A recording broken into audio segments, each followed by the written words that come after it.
महोदय, हम यहाँ एक ऐसे प्रश्न पर विचार करने के लिए एकत्र हुए हैं जिसका हमारे भविष्य के लिए बहुत महत्व है। कोई और ऐसा अकेला कार्यक्रम नहीं है जो हमारे लाखों लोगों के जीवन पर इतना गहरा प्रभाव डालता हो।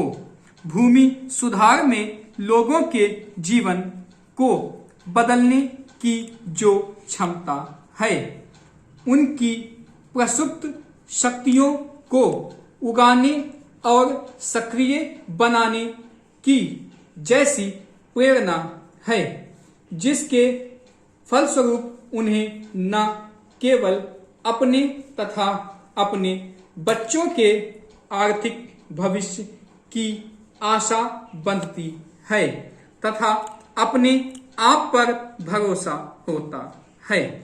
इन सबसे अधिक लोकतंत्री प्रक्रियाओं में निष्ठा दृढ़ होती है, वैसी और किसी चीज में नहीं।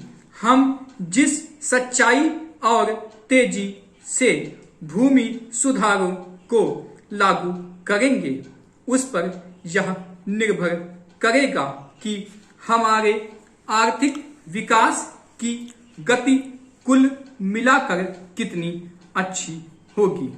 लेकिन मैं अनुभव करती हूँ कि बात इससे भी आगे जाती है।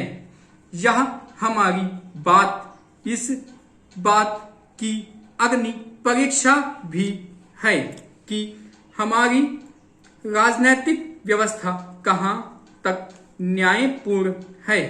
क्या उसमें यह क्षमता है कि वह मानवीयता तथा शांतिप्रियता के साथ दूरगामी सामाजिक परिवर्तन ला सके। हाल की प्रौद्योगिकी की उन्नति अधिक उपज देने वाले बीजों के प्रयासों के कारण देहाती क्षेत्रों में आय की असफलता बढ़ी है। भूस्वामियों तथा काश्तकारों के बीच ज्यादा विषमता उत्पन्न हुई। अगर हम यह सोचेंगे कि नई प्रौद्योगिकी के उत्पादक लाभों के कारण भूमि सुधारों की अनिवार्यता कुछ कम हो गई है, यह स्थिति को एकदम गलत रूप में समझना होगा।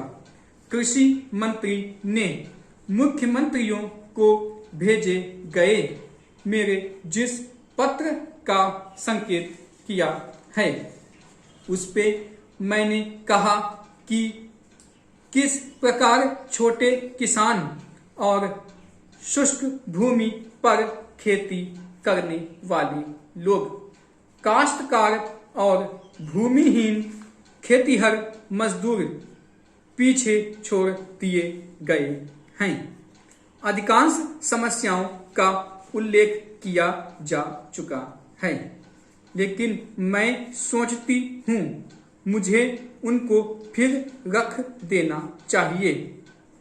भूस्वामियों द्वारा वसूल की जाने वाली मालगुजारी में वृद्धि तथा जमीनों पर फिर से दखल के कारण जो नए ढंग की खेती से मिलने वाले मोटे मुनाफे के लालच का परिणाम है।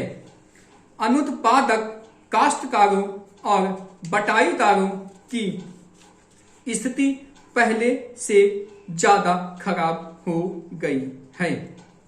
अगर काश्तकारों और बटाईदारों की उस भूमि के संबंध में काश्त करने की सुरक्षा नहीं मिलती जिसे वे जोत बो रहे हैं, तो कृषि विकास पर कुठाराघात हो सकता है।